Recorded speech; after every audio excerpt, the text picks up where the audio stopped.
ng Diyos sa Psalm chapter 1. Mga awit, Psalms. Chapter 1. Kabanata 1. Meron pong isang Kristiyanong lalaki na ang pangalan niya ay si R.C. Chapman. Ang tinanong kung anong nararamdaman niya. Sumagot si Mr. Chapman, ang sabi niya, I'm burdened this morning. Nabibigatan ako ngayong umaga. Pero, masaya ang kanyang mukha nang sinabi niya yun. Kaya nagtataka yung nagtatanong, kaya napatanong ulit yung nagtanong sa kanya, talaga bang nabibigatan ka, Mr. Chapman? Are you really burdened, Mr. Chapman? Kasi hindi tugma ang itsura niya sa sinasabi niya. Nabibigatan, di ba? Pero nakangiti. Amen? Pero masaya. Sumagot si Mr. Chapman ng ganito, oo, nabibigatan ako, pero ito ay napakasarap o kamanghamanghang kabigatan. Wonderful burden. Dahil ang pinapasan ko, sabi niya, ang pinapasan ko ay nag-uumapaw na pagpapala ng Diyos. Na hindi ako makahanap ng sapat na oras o mga salita upang ipahayag ang aking pasasalamat. Amen? Meron palang ganon mga kapatid? Nabibigatan ka, pero hindi sa mga suliranin, kundi sa mga pagpapala ng Panginoon. Nalilito'y nagtatanong sa sinasabing Mr. Chapman, kaya nilingon siya ni Mr. Chapman ng may masayang mukha at sinabi, ang tinutukoy ko ng mga pagpapala ay yung mababasa natin sa Psalm chapter 68 verse 19. Ganitong sabi, purihin ang Panginoon na nagpapasan araw-araw ng aming pasan. Sa makatuwid bagay, ang Diyos na siyang aming kaligtasan. Blessed be the Lord who daily loads us with benefits. Pero mga kapatid, amen, loads us, diba? Parang binibigyan tayo mga kapatid ng mga kapakinabangan, benefits, daily, araw-araw. The God of our salvation. Ito daw ang kalagayan ni Mr. Chapman mga kapatid. Tignan niyo ang sabi, araw-araw, tinutulungan siya ng Panginoon sa kanyang mga kapasanin. At para sa kanya, yun ay pagpapala. Amen? Biruin niyo mga kapatid, nabibigatan si Mr. Chapman, pero ang kabigatan ng pasan niya ay mga pagpapala ng Panginoon, tulong ng Panginoon, pakinabang ng Panginoon, ginagawa ng Panginoon. Kaya sa madaling sabi ngayong umaga, si Mr. Chapman ay merong tinatawag na blessed life. Pinagpalang buhay. Ngayong umaga mga kapatid, ang magandang balita, ang nararanasan ni Mr. Chapman ay pwede rin nating maranasan. Sino sa inyo gustong pagpalain ng Panginoon? Yes. Alam niyo mga kapatid, naniniwala ako na ang isa sa gusto nating mangyari ay magkaroon tayo ng pinagpalang buhay. Pinagpapalang buhay o blessed life. Amen po ba? Hallelujah. Pero hindi lang ito basta sa usapin o larangan ng pananalapi. Amen? Kaya ngayong umaga, mangangaral ako the blessed life. Amen? Ang pinagpalang buhay. Basahin po natin Psalm chapter 1 verses 1 to 3. Ganito po ang sabi, mapalad ang taong hindi lumalakad sa payo ng masama, ni tumatayo man sa daan ng mga makasalanan, ni umuupo man sa upuan ng mga manunuya, kundi nasa kautusan ng Panginoon ang kanyang kagalakan at nagbubulay-bulay araw at gabi sa kanyang kautusan. Siya ay gaya ng isang punong kahoy na itinanim sa tabi ng agos ng tubig na nagbubunga sa kanyang kapanahunan. Ang kanyang dahon na may hindi nalalanta, sa lahat ng kanyang ginagawa ay nagtatagumpay siya. Turuin mo, may mga kapatid, ito ang pinagpalang buhay. Sa lahat ng kanyang ginagawa, nagtatagumpay siya. Amen. Tayo manalangin ngayong umaga, Panginoon, samahan mo, Diyos, ang pangangaral ng iyong salita. Ikaw ang manguna sa amin. Sa umagang ito, ako'y walang kakayahan, O Diyos. Kailangan ko ng iyong pangunguna, karunungan, kapuspusan ng banal na Espiritu, ang pagpahid mo, Panginoon, ngayong umaga, ang anointing, Panginoong Isus, kumilos ang banal na Espiritu, mangusap personally sa puso ng bawat isa, Panginoong Diyos. At kami lalabas sa lugar na ito, kami, Panginoong Diyos, ay iyong pinagpala. Ito ang aming panalangin, sa pangalan ni Jesus, lahat ay magsabi na Amen! Palakpakan natin ang ating Panginoon. Praise God, the blessed life. Una po natin pag-usapan, ngayong umaga mga kapatid, blessing is a choice. Blessing is a choice. Ang pagpapala ay pagpili. Ang pagpapala ay pinipili. Amen? Gusto natin na tayo ay pagpalain ng Panginoon. Tama po ba? Gusto natin na tayo ay magkaroon ng pinagpalang buhay. Tama po ba? Subalit mga kapatid, pakinggan mo ito. Ang pagpapala ng Panginoon ay hindi swertihan. Ang pagpapala ng Panginoon ay hindi aksidente. Ang pagpapala ng Panginoon ay hindi tsamba. Natsambahan ako ngayon kaya ganito ako ngayon Amen? Ang pagpapala ng Panginoon ay hindi nagkataon lang. Amen? At ang pagpapala ng Panginoon ay hindi rin automatic na bigla na lang darating sa'yo o mangyayari sa'yo. Kundi ang pagpapala ng Panginoon o ang magkaroon ng pinagpalang buhay ay intentional. Intent by intent. Amen? Ang ibig sabihin ng intensyon ng Panginoon, sinadya ng Panginoon na ikaw ay pagpalain niya. Na ikaw ay magkaroon ng buhay na pinagpala. Pero bago mangyari yun, mga kapatid, kagaya ng first point ngayong umaga, kailangan mong mamili. Amen po ba? Sabi nila, amen, ang dami daw pagpipilian sa buhay. Pero alam nyo ba mga kapatid, kapag pinag-aralan nyo ang Bible, ang pagpipilian ay nangahati lang sa dalawa. Amen? Hallelujah. Ulitin ko, ang pagpapala ay pipiliin mo. Hindi basta-basta darating sa'yo. Pero ngayong umaga mga kapatid, pag pinag-aralan nyo ang Bible, ang pagpipilian ay nangahati lang sa dalawa. Sa buhay, meron lang 2 daan na sinabi ang Bible na pwede nating pasukin.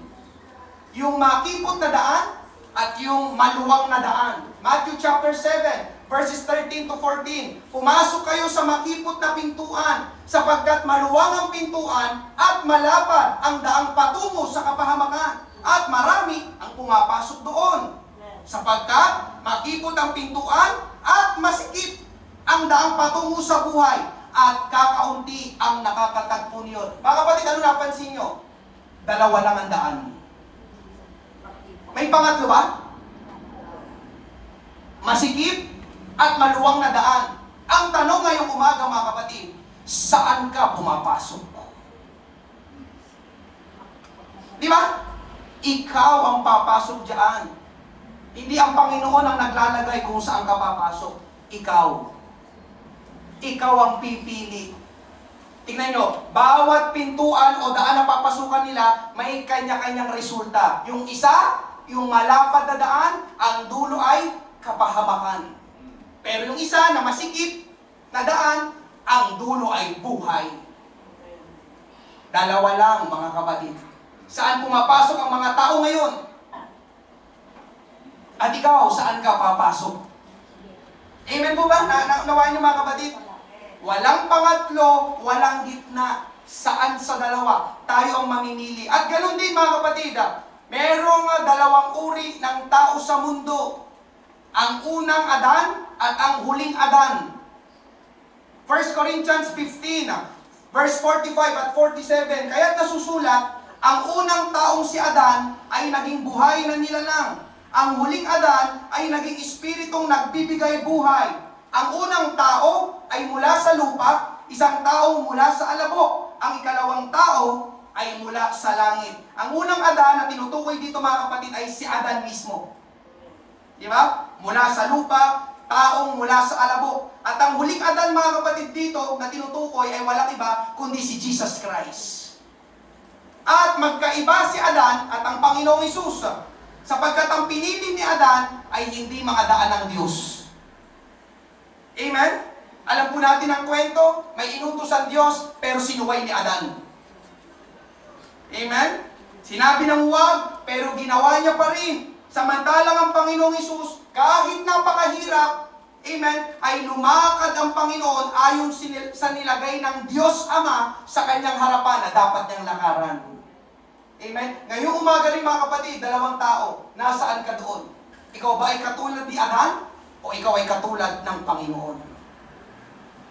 Si Adan, ayaw niya ang daan ng Panginoon. Pero ang ating Panginoong Hesus, amen? Not my will, but your will be done. Ang nilakaran ng Panginoon ay mga daan ng ating Diyos. Amen? Hallelujah! Kamukha ba tayo ni Adan? O kamukha tayo ng Panginoon? Tayo rin ang mamimili. Amen po ba? At ganoon din mga kapatid, nandyan pag binasa nyo ang Bible, nandyan sina Cain at Abel, sina Esau at Jacob, sina David at Saul, sila rin ay namili para sa kanilang sarili kung anong uri ng buhay ang gusto nilang mangyari. Diba? Alam natin ang kwento, naghandog pareho si Cain at si Abel sa Diyos, pero pinili ni Abel na maghandog sa Diyos ng nararapat. Samantalang si Cain ay naghandog ng hindi nararapat. Anong resulta? Nalugod at tinanggap ng Diyos ang handog ni Abel, pero hindi ang handog ni Cain. Kaya ang tanong ngayong umaga, amen, sino tayo sa dalawa? Si Cain o si Abel? Ibig sabihin ng paghandog nila sa Diyos, sumamba sila sa Diyos. Tayo ba'y sumasamba ng nararapat sa Diyos? O tayo'y sumasamba ng hindi nararapat sa Diyos? Amen? Ganon din, pinili ni Jacob na pahalagahan ng pagkapanganay, samantalang binaliwala ni Esau ang kanyang pagkapanganay. Kasi mga kapatid, nung panahon nila, nasa pagkapanganay ang dobleng pagpapala. Kaya nang mabasbasan na si Jacob para tanggapin ang pagpapala ng pagkapanganay, grabe ang hinagpis ng kanyang kapatid na si Esau. Kaya lang, binaliwala niya kasi yun ang pinili niya. Anong mapapala ko sa birthright? Anong mapapala ko sa pagkapanganay? Pero na-realize niya, nung natanggap na ng kanyang kapatid na si Jacob, dobleng pagpapala ang natanggap niya. Amen. Wala nang nagawa si Esau. Tignan niyo mga kapatid, pinili. Pinili niyang huwag pahalagahan ng birthright si Jacob. Pinili niya, gusto ko yung birthright ng kapatid ko si Esau. Kung ayaw niya, ako ang kukuha noon. Amen po ba? At kapag binasa niyo ang Bible mga kapatid, ang sanlibutan ay magtatapos lang sa dalawa. Sino? Si Kristo at ang Antikristo. Nandiyan pa po ba kayo? Amen. Dalawa lang. Magtatapos lang ang sanlibutan sa dalawa, kay Kristo at kay Antikristo. Amen? At kapag namatay ang tao, dalawa lang ang destinasyon na patutunguhan ng tao. Langit o impyerno. Dalawa lang. Walang pangatlo. Saan tayo sa dalawa? Tayo ang mamimili. Amen po ba? At isa pa mga kapatid, mababasa natin sa Deuteronomy, bago mamatay si Moses, ay pinapili niya ang bayan ng Diyos, ang Israel. Tignan niyo ang sabi, Deuteronomy chapter 30 verse 19, tinatawagan ko ang langit at ang lupa, dalawa, bilang saksi laban sa inyo sa araw na ito, na aking inilagay sa harapan mo ang buhay at kamatayan. Dalawa. Ang pagpapala at sumpa. Dalawa. Kaya piliin mo at ng iyong bili ang buhay upang ikaw ay mabuhay. Tignan niyo sabi mga kapatid, may dalawang pagpipilian. Buhay, kamatayan, pagpapala at sumpa. Ano sabi doon? Kaya piliin mo. Kung gusto mo ng buhay, ikaw ang pipili. Kung gusto mo ng kamatayan, depende din sa'yo. Kung gusto mo ng sumpa, nasa iyo. Kung gusto mo ng pagpapala, ikaw din ang pipili. Nakuha niyo ba mga kapatid? Kaya dito sa first point, blessing is a choice. Ang pagpapala, amen, ay pinipili. Hindi nagkataon lang. Hindi sinuwerte lang. Amen? Kaya parang ganun. Ang saya-saya ng tao ngayon. Parang lahat ng mga nangyayari sa kanya, puro magaganda lang. Puro mabubuti lang. Paano kaya nangyari sa kanya yon? Magic? No. Ang blessed life, mga kapatid, ay pipiliin. Amen? Hallelujah. Ginawa mo. At ang ating main text na binasa mga kapatid ay mula sa aklat ng mga awit, Book of Psalms. Ang Book of Psalms mga kapatid, ang may pinakamaraming chapter sa Bible. Ang Book of Psalms ay merong 150 chapters. Book of Psalms. Ang Book of Psalms ay naglalaman ng pagsamba sa Diyos. Ang Book of Psalms ay naglalaman ng mga pakinabang pagpapala kung paano tutulong ang Diyos, kung paano magpo-provide ang Panginoon, kung paano magpapala ang Panginoon. Ang Book of Psalms, mga kapatid, ay naglalaman din kung paano tayong makakalapit, amen, sa presensya ng Panginoon. Yun ang Book of Psalms. Napakaganda pong basahin ang Book of Psalms. Amen? Karamihan sa mga inaawit natin sa praise and worship, galing sa Book of Psalms. Amen? Binasa nga natin ang isa kanina, Psalm 68 verse 19, purihin ang Panginoon na nagpapasan araw-araw ng aming pasan. Sa makatuwid bagay, ang Diyos na siyang aming kaligtasan. Sabi kanina ni Mr. Chapman, ito ay pagpapala ng Panginoon. Pansinin ninyo, ang ating pasan. Sino may mga pasanin ngayong umaga? Kapag sinabing pasan, di ba, mga dalahin, mga kabigatan, ito yung mga bagay na nagpapabigat sa ating buhay, nagpapahirap sa ating buhay. Pero dito sa Book of Psalms, sinabi ay pinapasan ng Diyos. Ibig sabihin, mga kapatid, katuwang natin ang Diyos sa mga problema, suliranin na pinapasan natin. Praise God! Bakit? Di ba pagpapala yun? Tapos meron pa, mga kapatid, nasa Book of Psalms din, ang ilan sa mga popular na talata, kagaya ng Psalm 23. Sino sa inyo familiar sa Psalms chapter 23? The Lord is my shepherd. Kahit unbeliever, alam yung verse na yun. Amen, nandyan yun. Psalms 23:1. Ang Panginoon ay aking pastol, hindi ako magkukulang. Ipinuwi mo, nasa Psalms din.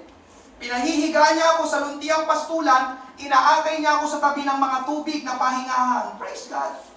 Ang Panginoon ang gumagabay at nag-iingat sa atin. Subalit, mga kapatid, amen, yes, ang Book of Psalms, 150 chapters, naglalaman ng mga blessing, amen, ginagawa ng Panginoon, mga dapat nating gawin. Alam niyo, mga kapatid, bago natin marating ang mga mabubuting bagay, pagpapala ng Diyos, na pwede nating maangkin at maranasan, ay may kailangan tayong gawin.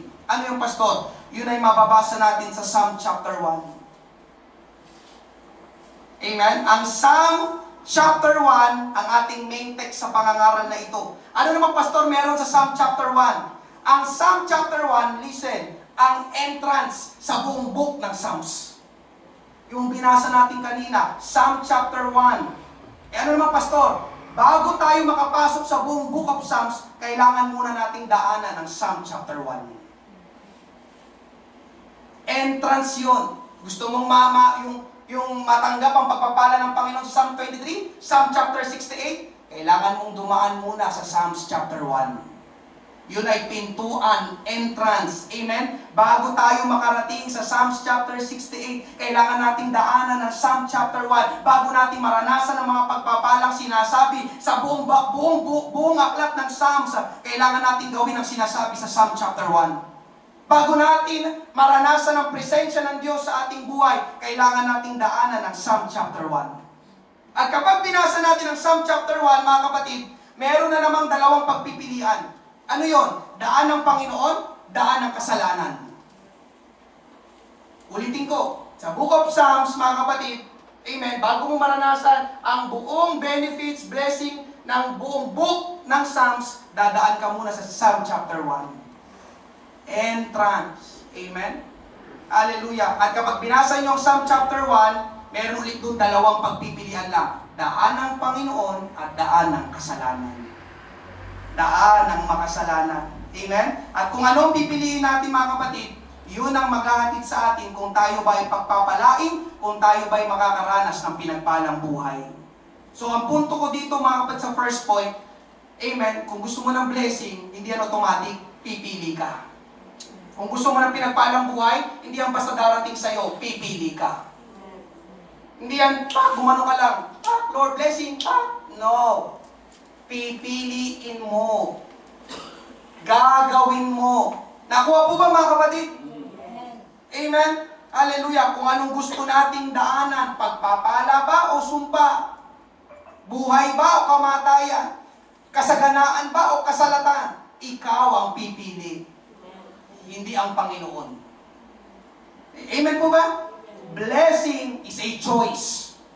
Second point, mga kapatid, the way of blessing, ang daan ng pagpapala. Ito, Sige, pastor, sabihin mo sa amin ang daan. Paano kami pagpapalain? The way of blessing. Psalm chapter 1 verse 1. Mapalad ang tao. Blessed is the man. Ang salitang blessed dito mga kapatid ay to abound in blessing. Ibig sabihin ng blessed. Kasi ito ay parang yung napaka-expound ng kahulugan ng blessed. Amen? Yung hindi mo basta-basta, yung mailalarawan lang sa isang salita. Amen? Kaya kapag pinag-aralan daw, ang salitang blessed dito ay to abound in blessing. Sa Tagalog ay sagana sa pagpapala. To experience the full measure of joy, peace, and prosperity with nothing withheld. Sa Tagalog, upang maranasan ang buong sukat ng kagalakan, kapayapaan, at kasaganaan na walang ipinagkait.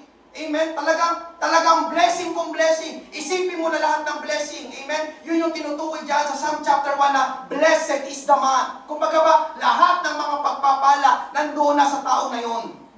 Amen? At sino ang ayaw mabuhay ng ganon? Kung pwede tayong mabuhay ng ganon, alamin natin kung paano makakamit ang ganong uri ng buhay at mananatili sa ganong uri ng buhay. Sinong gustong pagpalain ng Panginoon?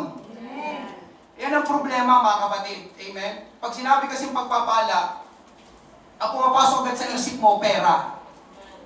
Pero ang pagpapala dito na sinasabi ng Panginoon, hindi lang financial. Maraming may pera pero masalimuot ang buhay ngayon. Amen po ba? Andiyan pa po ba kayo? Sinong gusto makamit ang buhay na pinagpala? Blessed life. Ano yung blessed life mga kapatid? Mamaya, nandun tayo, mamaya, blessed life. Ngayon mga kapatid, narito ang paraan. The way of the blessing. Ang daan ng pagpapala. Una, anong kailangan gawin? Sabi nga, ikaw ang pipili, ikaw ang gagawa. Una, andyan yung sa inyong harapan. Do not associate with the ungodly. Do not associate with the ungodly. Sa Tagalog mga kapatid, huwag makikisama sa masama. O sa iba pang Tagalog, lumalayo sa kasamaan. Kaya lang, ang masama mga kapatid ay nasa paligid lang natin. Ang masama, nasa TV na. Ang masama, nasa Facebook na. Ang masama, nasa YouTube na. Amen po ba? Yung mga pinapanood niyo, kung hindi kayo mag-iingat, amen, pwedeng nanonood na kayo ng masama. Amen? Pastor, sino-sino ba yung masama na tinutukoy mo? Yung mga masama na tinutukoy ko, sila yung mga taong walang tunay na relasyon sa Panginoon. Sila yung mga taong walang tunay na takot sa Diyos. Sila yung mga taong namumuhay sa kasalanan at kalikuan. Ang problema mga kapatid, dahil nasa paligid lang natin ang masama, may tendency na tayo ay ma-impluwensyahan. Alam niyo mga kapatid, ang isa sa dahilan kung bakit maraming, ano ba, tatawagin ko na ba Kristiyano? Kung bakit maraming Kristiyano, o sabihin natin, mananampalataya, ang nahihirapang magbagong buhay, hindi lumalago sa kanilang spiritual na buhay. Bakit? Dahil ang lagi nilang kasama ay masama. Parang tahimik ata. Yung mga taong masama, Pastor, hindi ko matigil ang pagsusugal ko. Paano mo matigil? Paano mo matitigil ang nakapaligid sa'yo? Puro mga sugarol. Andiyan pa po ba kayo? Pastor, hindi ko matigil ang pag-iinom. Ang gusto mo lagi kasama, mga manginginom.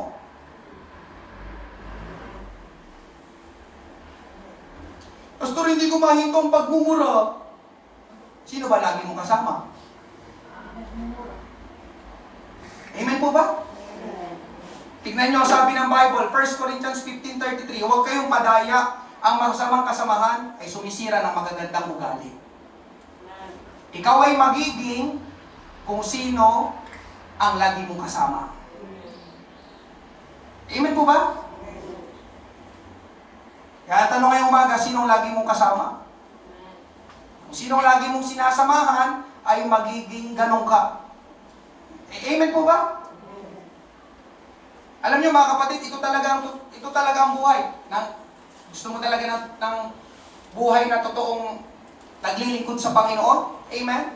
Hindi ko sinasabing, yun nga, hindi ka na basta-basta yung nakakalayo sa masama, di ba? Nakapaligid sa atin ang masama. Pero mga kapatid, yung pwede kang umiwas sa kanila. Simula nung ako'y magseryoso, na maging mananampalataya, maglingkod sa Panginoon, iniwan ko mga kapatid yung aking mga dating kaibigan. O parang tahimik ata. Ulitin ko, iniwan ko yung aking mga dating kaibigan. Palamura, nagmamariwana, nag-iinom. Diba? Ano pa? Mga kapatid, pull out ako. Kasi yun ang sabi ng Bible do not associate with the ungodly. Huwag kang makikisama o huwag kang makikiayon sa ginagawa nila. Amen? Kung ang kasama mo ay walang relasyon sa Panginoon, alam niyo mga kapatid, magagaya ka sa kanila. Kung ang mga kasama mo, amen, namumuhay na walang takot sa Diyos, matutulad ka sa kanila. Kaya ang sabi ng Bible, do not associate with the ungodly. Sinong gustong pagpalain ng Panginoon? Sinong gustong magkaroon ng blessed life? Do not associate with the ungodly. Psalm chapter 1 verse 1, mapalad ang taong hindi lumalakad sa payo ng masama. Andiyan pa po ba kayo? Ito yung ating main text. Sino daw yung mapalad na tao? Yung hindi lumalakad sa payo ng masama. Ano pa sabi? Ni tumatayo man sa daan ng mga makasalanan, ni umuupo man sa upuan ng mga manunuya. Mapalad o pinagpala ang taong hindi lumalakad sa payo ng masama. Amen? Pastor, ano ba yung payo ng masama? Ito yung mga payo na maglalayo sa atin sa Panginoon. Ito yung mga payo na magiging masama ka. Amen? Huwag ka na magsimba ngayon. Dito na lang tayo sa bahay. O kaya naman, umalis na lang tayo. Payo ba yun na mabuti o payo ng masama? Kayo sumagot. Diba? Hindi lumalakad sa payo ng masama ang mapalad na tao. Amen po ba? Amen. Huwag mo na ibalik ang sukli. Kasalanan ng tindera yan, hindi siya nagbibilang. Payo ba yun na mabuti o payo ng masama? Payo ng masama. Diba? Sabi ng Panginoon, amen, ang pinagpapala ng Panginoon yung mga hindi lumalakad sa mga payo ng masama. Hindi rin sila yung natutuwa, amen, sa mga ginagawa ng mga taong wala sa Panginoon. Pastor, hindi naman ako nag-iinom. Andun lang naman ako nakatambay. Oo, hindi ka nga nag-iinom. Pero tuwang-tuwa ka naman sa kwentuhan nila na puro kalokohan. Wala yung pinagkaiba dyan. Amen po ba? Amen. Di ba? Andun ka naman, kasama nila. Sabi nga, may umuupos man sa upuan ng mga manunuya. Ibig sabihin din na, kasama mo sila. Hindi mo ginagawa, pwede hindi mo ginagawa, pero yun, nakikiayong ka, oo nga. Ay, oo, tama. Amen po ba? Nasabi mga kapatid, alam niyo mga kapatid, hindi pwedeng magsama ang masama at ang Diyos. Kaya ang payo ng masama ay malayo sa kaisipan ng Diyos. Ang masama, mga kapatid, walang gana sa mga bagay ng Diyos. Itong mga ginagawa natin ngayon, boring sa kanila ito. Tama ba ako? Itong ginagawa natin, wala, boring ito sa kanila. Sige, subukan ninyong imbitahan yung mga kapitbahay ninyo. Halika, punta tayo sa church. Wala akong oras. Ano ba gagawin mo? Magtutong eats. Di ba? Tama ba? Wala. Boring sa kanila ang church, boring sa kanila ang magpuri sa Panginoon, boring sa kanila ang makinig ng salita ng Diyos, boring sa kanila ang maglingkod sa Panginoon. Yun yung mga sinasabi dito ng Bible na masama. Para napapansin ko, parang tahimik po kayo ngayon. Alam niyo mga kapatid, ito ang mga bagay at gawain na mahalaga sa Diyos. Ito, ginagawa natin. Ito ang mga gawain at bagay na nagpapasaya sa Diyos. Nagpaparangal sa Diyos. Tapos inaayawan nila. Di ba? Tapos ang ang mangyayari pa, umaasa sila na pagpapalain sila ng Diyos. Bible study tayo, ayoko, gusto ko lang pagpapala ng Diyos. Tingin nyo, pagpapalain sila? Amen? Amaya, ano ba yung pagpapala na sinasabi mo, pastor? Tingnan nyo rin sabi, Psalm 1:1, mapalad ang taong hindi lumalakad sa payo ng masama, ni tumatayo man sa daan ng mga makasalanan, ni umuupumat sa upuan ng mga manunuya. Ang mapalad sa Diyos, mga kapatid, ang pagpapalain ng Panginoon ay yung mga taong humihiwalay, hindi nakikiayon, hindi gumagaya sa ginagawa ng makasalanan. Amen po ba? Amen. Mga kapatid, ito ang totoong maging Kristiyano o born again Christian. Umihiwalay, lumalayo sa kasamaan. Ikalawa, mga kapatid, delight in the counsel of God's Word. Ang mapalad, ang pinagpapala ng Diyos ay yung mga nagagalak, nananabik, at ginagawa ang salita ng Diyos. Verse 2 ng Psalm chapter 1, kundi nasa kautusan ng Panginoon ang kanyang kagalakan at nagbubulay-bulay araw at gabi sa kanyang kautusan. Amen? Una, do not associate with the ungodly. Pangalawa, delight in the counsel of God's Word. Nagagalak sila sa salita ng Diyos. Amen? Yun din ang sabi sa Joshua chapter 1 verse 8, ang aklat na ito ng kautusan ay huwag aalisin sa iyong bibig, kundi ito ay yung pagbubulay-bulayan araw at gabi upang iyong masunod ang ayon sa lahat ng nakasulat dito. Sapagkat kung magkagayoy, iyong pagiginhawain ang iyong lakad at magtatamu ka ng tagumpay. Tagumpay na naman. Saan daw? Salita ng Diyos.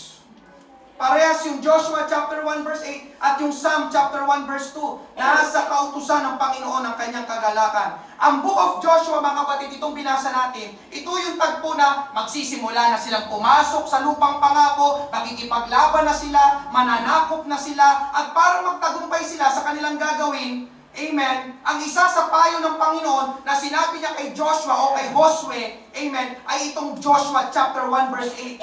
Anong sinabi dito? Huwag silang hihiwalay sa kautusan o sa salita ng Diyos. Joshua, kung gusto nyo magtagumpay, kayong buong Israel, papasok na kayo sa lupang pangako, huwag nyong iiwanan, o huwag nyong babaliwalain, huwag nyong kakalimutan lahat ng mga salita na sinabi ko, simula kay Moses hanggang sa iyo. Salita ng Diyos. Amen? Ibig sabihin, mga kapatid, ng pagbubulay-bulayan, talagang itututok nila ang sarili nila na alamin at pag-aralan ng salita ng Diyos. Bakit kailangan nilang gawin yun? Para mapuno sila ng salita ng Diyos. Alam niyo, mga kapatid, ganun din ang kailangan natin. Kung gusto natin tayo ay pagpalain ng Panginoon, punuin natin ang ating sarili ng salita ng Diyos. Manabik tayo, magalak tayo sa salita ng Diyos na hindi kinapapanabikan ng mga unbelievers. Ang gusto nilang makapakinggan, mga kapatid, kaguluhan, di ba? Chismis. Sino yung asawa ni ganito? Ay, nag-break na pala yung dalawang artista na yon. No! Mga kapatid, ang pinagpapalaw, ang taong mapalad, amen, ay yung mga tao na kanilang inilalagak ang kanilang oras sa salita ng Diyos. Bakit salita ng Diyos, mga kapatid? Dahil narito ang mga pagpapala ng Panginoon. Amen po ba? Kung paano ang refrigerator ay merong manual para gumana yun ng maayos at epektibo, kung paano ang aircon ay merong manual para gumana yun ng maayos at epektibo, ganun din ang ating buhay. Kailangan natin ng manual. Ano yung manual? Bible. Amen? Paano ba gumana yung ref? Paano ba gumana yung aircon? Paano ba gumana? Basahin ko nga yung manual. Ngayon, paano gagana na maayos ang buhay mo? Anong manual mo? Bible. Paano ba ako pagpapalain ng Panginoon? Bible. Ano bang mga dapat kong gawin? Saan ko malalaman? Bible. Hindi si Madam Auring, patay na rin yun. Hindi rin si Kuya Eddie, patay na rin yun. Amen po ba? Nandiyan pa po ba kayo? Kaya pansin niyo, mga kapatid, anong pinapangaral dito? Bible, salita ng Diyos. Ano mga ipinapayo ko sa inyo? Bible, salita ng Diyos. Paano ko naghahamon sa pagbibigay? Amen? Ang resulta pagpapala, saan ko kinukuha? Bible, salita ng Diyos. Amen. hindi kung saan-saan. Tingin nga ako sa magazine, tingin ako sa dyaryo, baka may mapulot ako doon na na formula kung paano pagpapalain kami ng Panginoon, kung paano magiging maayos ang pag-aasawa namin, kung paano magiging maayos ang relasyon namin mag-ama, mag-ina, mag-ana sa dyaryo. Mababasa mo doon, puro chismisan. Si ganito ay nagladlad na. Ay!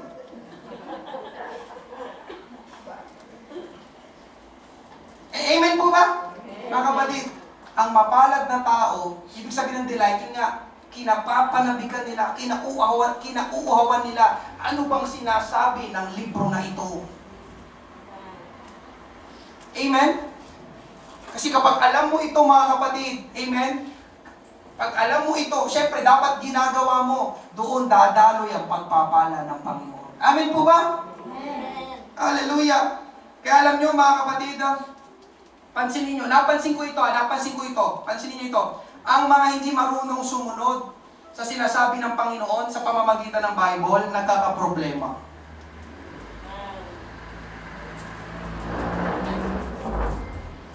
Diba sabi ng Bible, magpatawad? Tama ba? Sinabi ba ng Bible magpatawad? Ayaw mo magpatawad. Sino nagkakaproblema? Ang Bible? Diba? Tama ba ako? Sabi ng Bible, magbigay. Ayaw mo magbigay. Sino nagkakaproblema? Ang Bible? Ang Diyos? Naunawaan niyo mga kapatid yung point? Diba? Sabi ng Bible, huwag umayon sa takbo ng sanlibutan. Umaayon ka. Sino nahihirapan? Kanong nakaraan, i-share ko lang din ito sa inyo, mga kapatid. Tingin ko mahalaga ito, lalo na nasa Father's house tayo. May nagsabi sa amin, humingi ng payo, kaya pagpapamilya, pag-aasawa. Hindi ko nailagay yan, pero nasa Genesis yun. Sa mga balak may pumasok ng pag-aasawa, ng pagpapamilya. Alam niyo mga kapatid, ang pinapayo ng Bible, at yun din ang pinapayo ng aking pastor. Kapag mag-aasawa, pagpapamilya, bubukod.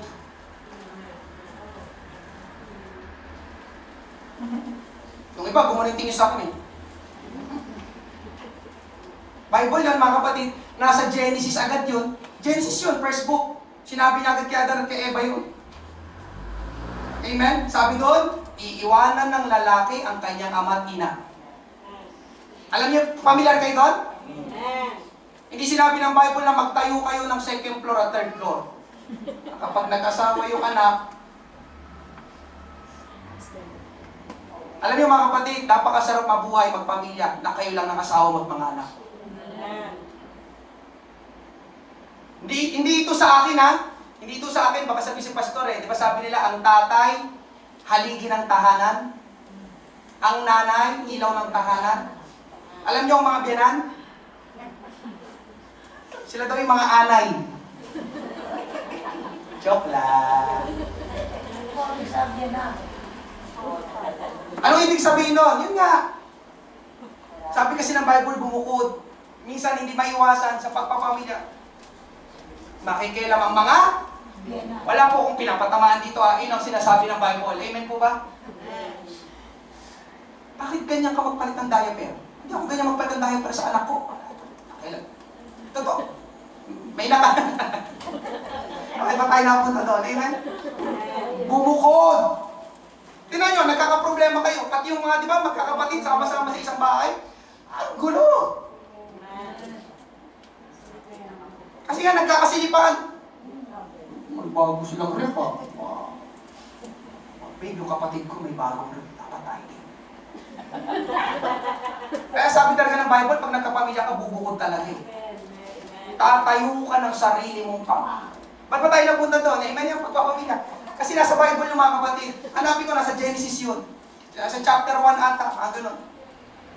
Nandiyan pa po ba kayo? Yeah. Kaya kami ni Rolin, yan. Diba? Para kaming hari at reyna. Walang pakikailang na manugang eh. Kaya gabianan eh, di ba? Magagawa. Kahit humiga ako dyan, di ba? Hindi ako sisitahin ng tatay ni Rolin, di ba? Di ba? Pero ikaw, subukan mo, di ba? Nakatira ka sa ano mo? Ba, tignan natin kung makahiga sa sopa na nakaganon.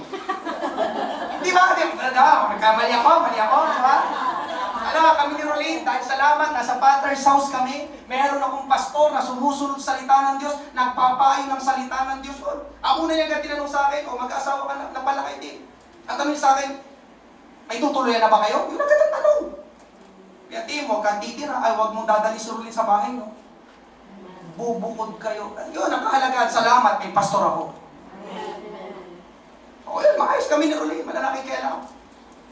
Isa pag yung mga maliban na lang kung single parent na yung benan nyo, amen?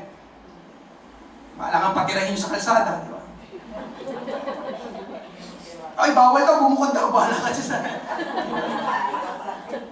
Sabi ni pastor, huwag ka daw dito. Hindi, case to case, pero yun lang nga sa akin, amen, bumukod. Sino mag-aasawa na dito? Kung alam mo ba ako ng license? Magkasal. Alam niyo mga kapatid, ang totoo ngayong umaga, amen, ang daming tinig sa sanlibutan na pinag-aagawan ng ating kaluluwa. Ang tanong ay, kaninong tinig ka makikinig? Itong gawin mo, daming mga payo, daming mga suggestion, ang daming mga opinions, di ba? Pero ang tanong, saan ka makikinig? Kaya alam niyo mga kapatid, yun nga, salita ng Diyos. Kung alam mo ang salita ng Diyos, hindi ka malilito. Ako, takbuhan ko lagi, yun nga, salita ng Diyos. Ano bang sinasabi ng Bible dito? Kahit pag may humingi ng payo sa akin, ano bang sinasabi ng Bible doon? Ayokong magpayo na galing lang sa sarili kong opinion. Hindi. Ano bang sabi ng Bible? Alam niyo kung bakit? Bakit sabi ng Bible? Kasi ang Bible, ang salita ng Diyos, hindi nagkakamali. Isa pa ang salita ng Diyos, amen, hindi ka ilalagay sa masama. Amen po ba? Amen. Ako, nagkakamali ako, pero salita ng Diyos, hindi. Kaya lagi ko isip, ano bang? Pagod din, nangangaral ako, salita ng Diyos. Amen? Tingnan nyo, Deuteronomy 28:1-5. Kung susundin mo ang tinig ng Panginoong Diyos at maingat mong gagawin ang lahat ng kanyang mga utos na aking iniuutos sa iyo sa araw na ito, itataas ka ng Panginoon mong Diyos sa lahat ng mga bansa sa lupa. At ang lahat ng pagpapalang ito ay darating sa iyo at aabot sa iyo kung iyong susundin ang tinig ng Panginoon mong Diyos. Di ba? Verse 3, magiging mapalad ka sa lungsod, magiging mapalad ka sa parang. Alam niyo mga kapatid, hanggang verse 5 lang yan. Puro yung magiging mapalad ka. Hanggang verse 14 yan, hindi ko na nilagay lahat. Basahin niyo na sa inyong personal pagbabasa. Kapag sinunod mo daw ang tinig ng Panginoon o salita ng Panginoon, puro mapalad. O, magiging mapalad. Magiging mapalad. Amen? Paano daw? Kung susundin mo ang tinig ng Panginoon. So magkaroon ng pinagpalang buhay, delight yourself in God's Word. Salita ng Diyos. At pangulit, amen, pangatlo, ngayong umaga, the blessed life, ang pinagpalang buhay. Amen? Katulad sinabi ko kanina, mga kapatid, ang pinagpalang buhay ay hindi yung may maraming pera. Mabuti yun, pwede yun, amen? Hallelujah. Hallelujah. Dahil ang Panginoon nagpapala din financially, pero hindi sukatan, amen, ang pera lang para masabi na ang tao ay merong pinagpalang buhay. Ang pinagpalang buhay, alam niyo mga kapatid, ay yung ikaw ay may tunay na relasyon sa Panginoong Jesus. Yun ang blessed life. Kilala mo ang Panginoon at kilala ka ng Panginoon, yun ang blessed life. Alam mo ang tama, alam mo mali, alam mo kung saan malulugod ang Diyos, alam mo kung saan masasaktan ng Diyos, yun ang blessed life. Amen po ba? Pero mga pagpapala dito, in-enumerate ng isang lalaki, ang pangalan niya, si Frederick Marsh. Amen. Picturean niyo na lang po, and isa-isa yan, an acceptance that can never be questioned. Isa sa mga pagpapala ng Diyos, yung pagtanggap sa atin ang walang pagtatanong. Ano ibig sabihin niyan? Dati tayo kaaway ng Diyos, pero dahil sa dakilang pag-ibig ng Panginoon, dahil sa Panginoong Isusa, sa Kanyang kamatayan, kung tayo sasampalataya sa Kanya, tatanggapin tayo ng Panginoon. An inheritance that can never be lost. Pamana na hindi nawawala. Marami sa atin dito, walang ipapamana sa ating mga anak, tama ba? Pero ang mabuti sa Diyos, meron tayong pamana sa langit. At yun ay ikaw hindi nawawala. Amen. Pangatlo, a deliverance that can never be excelled. Amen. Yun nga, yung pagpapalaya ng Diyos, deliverance, na wala nang masihigit pa doon Sabi pa doon, a grace that can never be limited. Biruin mo, biyaya ng Panginoon na hindi nalilimitahan. Amen? Nandiyan yung mga verse. Ano pa sunod? Pa-next po. A hope that can never be disappointed. Pag-asa galing sa Diyos na hindi nabibigo. Amen? A bounty that can never be withdrawn. Yun nga, bounty, kasaganaan. Hallelujah. Na hindi basta-basta makukuha. A joy that never be diminished. Kagalakan. Amen, na hindi nababawasan. Yun ang blessed life, di ba? Maraming ngayon, para nasa kanila na lahat ng mga material na bagay, pero malungkot pa rin. Pero ganun, pastor, meron. Pero tignan mo dito, di ba, kahit wala ka, di ba, nang meron sila, pero meron kang kagalakan sa puso na hindi nababawasan. At yung kagalakan na yan ay mula sa ating Panginoong Hesus. Gigising ka bawat umaga, masaya ka. Amen po ba?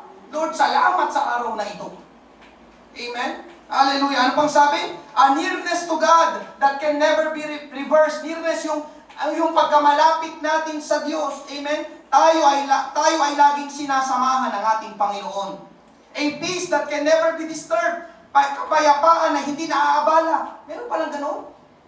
Amen? Kapayapaan na hindi naaabala. Kung kahit saan ka mapunta, payapa ang iyong puso. Sino gusto ng gano'n? Gusto ko ng gano'n, di ba? Hindi ako naapektuhan ng mga nangyayari sa government. Hindi ako naapektuhan ng mga nangyayari sa aming kapitbahay, sa aming kapaligiran. Wala, may kapayapaan ako na hindi naaabala. Amen po ba? Ano pang sabi? A righteousness that can never be tarnished. Katuwiran. Amen nga, pagiging matuwid na hindi nadudungisan. At yung panghuli, ito yung pinakamahalaga, salvation that can never be canceled. Tayo lang ang pwedeng mag-cancel sa salvation. Pero ang kaligtasan ng Panginoon, hallelujah, ay biyaya at regalo sa atin ng Diyos. Amen? Kaya ang tanong mga kapatid ngayong umaga, meron kaya nito ang mga hindi mananampalataya? Meron kaya nito ang mga tao na walang relasyon sa Panginoon? Pag-asa na hindi, nababawasan, kapayapaan na hindi naaabala. Amen? Hallelujah. Pero alam niyo mga kapatid, ngayong umaga, ito, kasi minsan pinagkukumpara natin, mananampalataya, hindi mananampalataya. Alam niyo mga kapatid, para sa akin lang, yun nga, mas lamang pa rin ang maging mananampalataya kaysa sa hindi mananampalataya. Pastor, paano mo nasabi? Amen? Dahil yung wala yung mananampalataya, katulad ng mga bagay na ito, ay pwedeng mapa sa atin. O nasa atin na nga di ba? Pero kung ano yung meron ng hindi mananampalataya, alam mo pwedeng mapa sa'yo din yun. Di ba? Merong mga mananampalataya ngayon, aalis sa church, tatalikod sa Panginoon. Anong dahilan? Kailangan muna ng pera, kailangan muna magtrabaho. Bakit? Hindi ba pwedeng mananampalataya ka, tapos pagpapalain ka ng Panginoon financially? Di ba? Pero yun mga kapatid, may blessing ka na ng financial, nasa Panginoon ka pa. Di ba yun ang blessed life? Tapos sabi naman ng iba, hindi, kapag nag-church kasi ako para bang wala ng personal life, para wala ng social life. No. Amen? Hallelujah. Pwede kang umalis, di ba? Huwag mo lang itataon ng gawain. Sabi kasi nung iba, pag nasa church kasi parang hirap na umalis, pagbakasyon. Amen? No. Kami ni Rolly, may personal life pa rin kami. May social life pa rin kami. Yun nga, nag-enjoy kami, pero hindi sa kasalanan. Pwede pala yun, mag-enjoy ka ng buhay, pero nasa Panginoon ka. Amen. Yun ang blessed life. Amen, Amen po ba? Hallelujah. Sa aking pagtatapos, mga kapatid, hallelujah, ngayong umaga, blessed life. Actually, may nakausap na ako dito, sabi niya, siguro ito yung binibigkas niya. Dito, may nag-testimony sa akin dito. Alam mo, pastor, simula nang umaten ako sa church, nakikinig ako ng salita ng Diyos. Talagang isinapuso niya. Talagang lumapit siya sa Panginoon. Binil niya yung relationship niya sa Panginoon. Sabi niya, pastor, parang hindi ko na maranasan ng stress. Pero nagulat ako. Pwede ba yun? Wala kang stress? Sino dito ang stress? Praise God, di ba? Pero kung hindi ka stress, praise God! Palakpakan natin ang Panginoon kung hindi ka stress.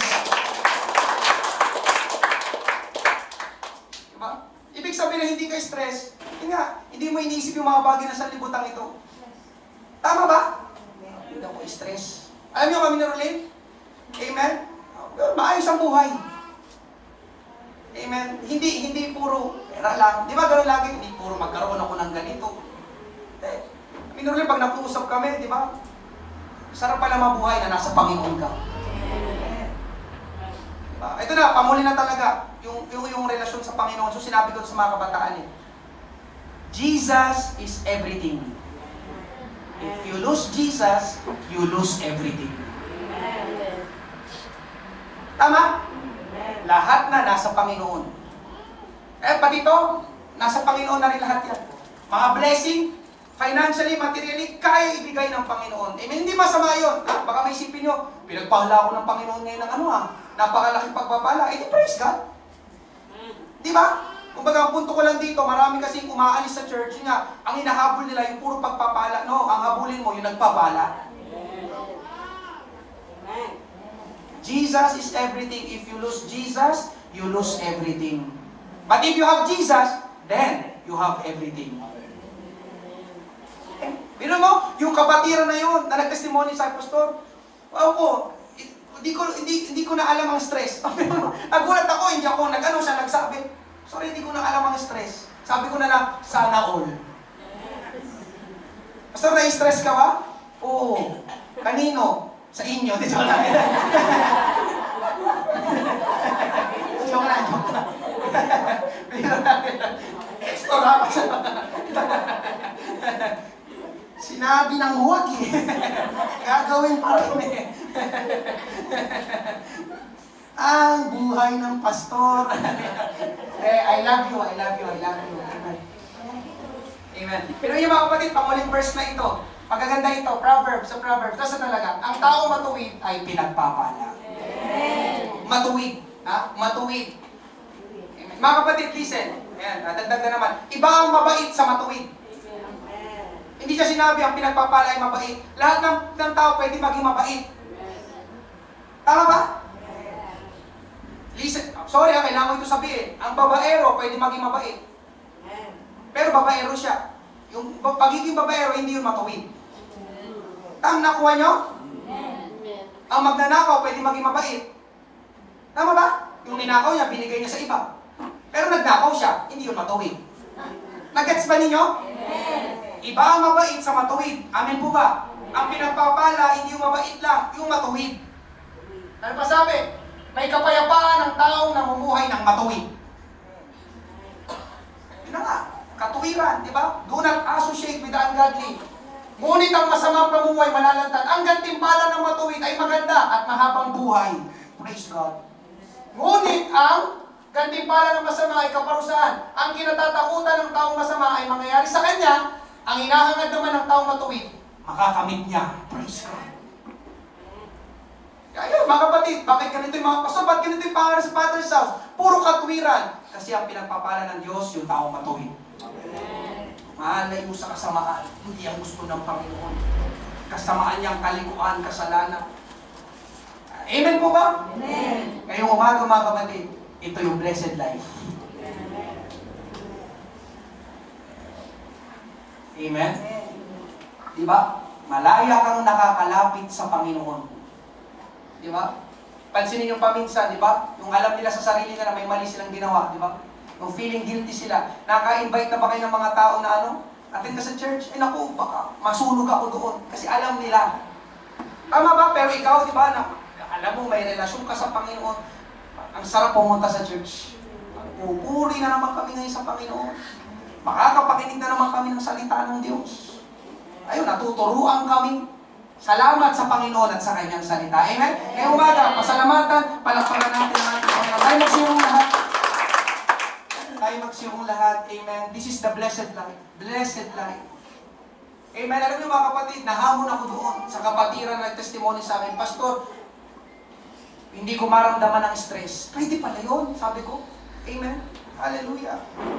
Umaga mga kapatid, lahat ng yung naranasan, amen? Yung kapatid na yun, pwede nating maranasan lahat. Amen. Ito yun, blessed life. Amen? Kailangan mo ang Panginoon. Ikaw ang pipili. Blessing is a choice. Blessedness, amen, is a choice. Pipili, ikaw ang pipili. Hindi basta ibibigay sa'yo ng Diyos. May gagawin ka muna. Do not associate, huwag makikiayon sa masama. Amen? At iyong kagagalakan, amen, ang salita ng Diyos. Delight. Amen? Kanina, hallelujah, nakita natin ang ilan lang yung kanina, yung mga pagpapala ng Panginoon na hindi kayang tumbasan ng mga bagay sa sanlibutan ito. Yung mga bagay na yon, hindi mo mabibili sa anumang tindahan. Pag-asa, amen, kapayapaan, kagalakan, katuwiran, kaligtasan, amen, lahat yon galing sa ating Panginoong Hesus lang. Kaya nga sabi ko kanina, Jesus is everything. If you have Jesus, then you have a blessed life. A real relationship with Jesus. Umaga, amen, hallelujah. Kung meron man po dito, hindi mo pa tinatanggap si Jesus sa iyong buhay, ito po ang tamang pagkakataon, habang ang bawat isa po'y nakayuko, hallelujah. Pwede ko bang makita ang iyong kamay? Ikaw ay first time, hindi mo pa tinatanggap si Jesus sa iyong buhay. Lahat po ito ay ginawa namin noon. Nung kami rin ay bago, hindi kami tumanggap ng relihiyon. Ang tinanggap namin ay isang buhay na Diyos, ang kanyang pangalan ay Jesus Christ. At yun din ang aming inaalok sa iyo ngayong umaga. Pwede ko bang makita ang iyong kamay? Amen, ngayong umaga. Marahil, hallelujah, na meron kang naimbitahan. Amen, hindi mo siyang kausapin, patanggapin sa ating Panginoon na ngayong umaga. Amen, at habang may kinakausap ang ilan natin mga kapatira, ako naman ay mananawagan sa bawat isa na narito mga kapatid, huwag mong ipagpalit ang meron ka ngayon. Huwag mong ipagpalit ang ating Panginoon. Huwag mong ipagpalit ang relasyon mo sa Panginoon. Huwag mong ipagpalit ang pagiging mananampalataya mo. Simula nang ikay makakilala sa ating Panginoon Jesus, simula nang ikay makapunta dito sa church, simula nang mapakinggan mo kanyang mga salita, huwag mong itapon ang lahat ng yan. Amen? Yan ang pagkakaroon ng pinagpalang buhay. Binubuksan po natin ang ating altar. Amen. Habang inaawit natin kanina, goodness of God. Hallelujah. Pwede tayong lumapit dito sa Diyos. Hingiin natin. Hallelujah. Piliin natin na mamuhay ng may katwiran sapagkat ang taong matuwid ay pinagpapala. May kapayapaan ang taong namumuhay ng matuwid. Ang gantimpala ng matuwid ay maganda at mahabang buhay. Ang hinahangad ng taong matuwid ay makakamit niya. Binasa natin kanina sa Proverbs chapter 10. Hallelujah, Lord, help me to have a blessed life. Panginoon Diyos, hallelujah, pagpapala na hindi namin basta makakamit sa mga bagay sa mundong ito, Panginoon Diyos, kundi Ikaw ang tanging makapagbibigay sa amin.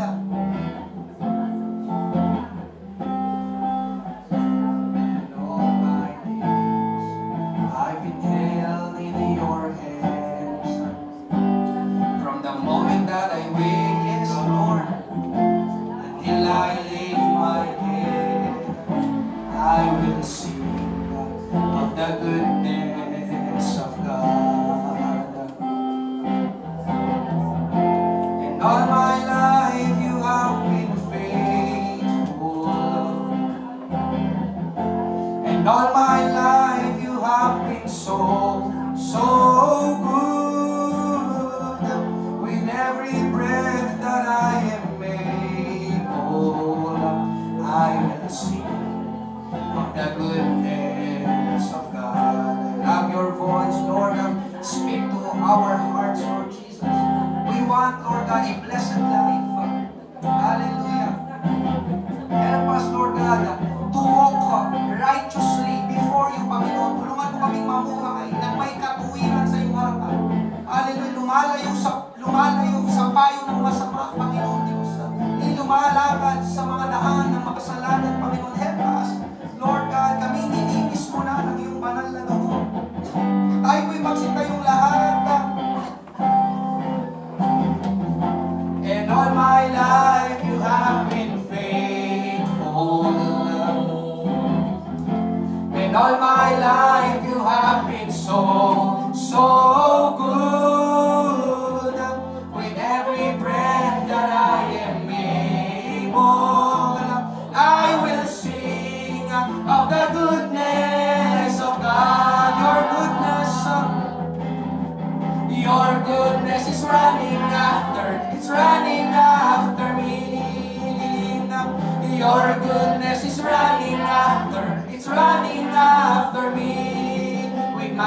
life laid down, I'm surrendered now. I give you everything.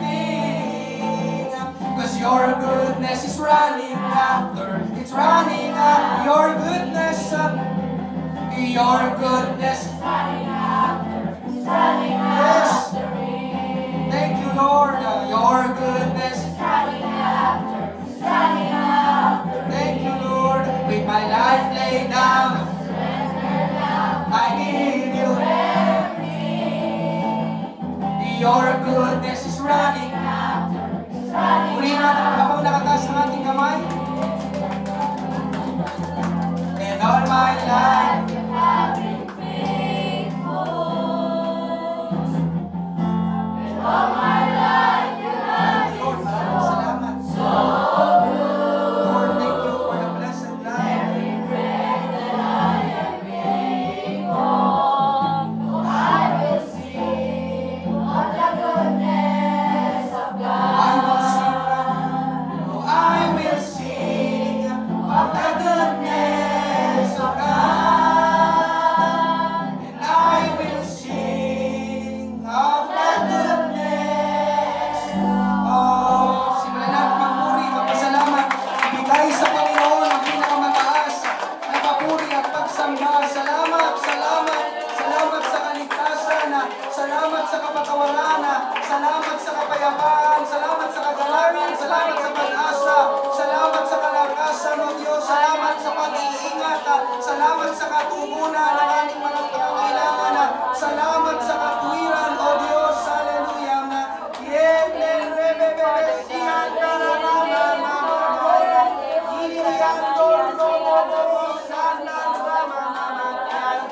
Thank you, Jesus. Thank you, Jesus. Salamat, salamat, salamat, Panginoon Diyos. Hallelujah. Ikaw ang aming pinupuri at sinasamba sa umagang ito. Salamat, O Diyos, sa iyong mga salita. Hallelujah. Thank you, Jesus. Hallelujah. Marami pong salamat. Marami pong salamat, Panginoon Diyos. Hallelujah.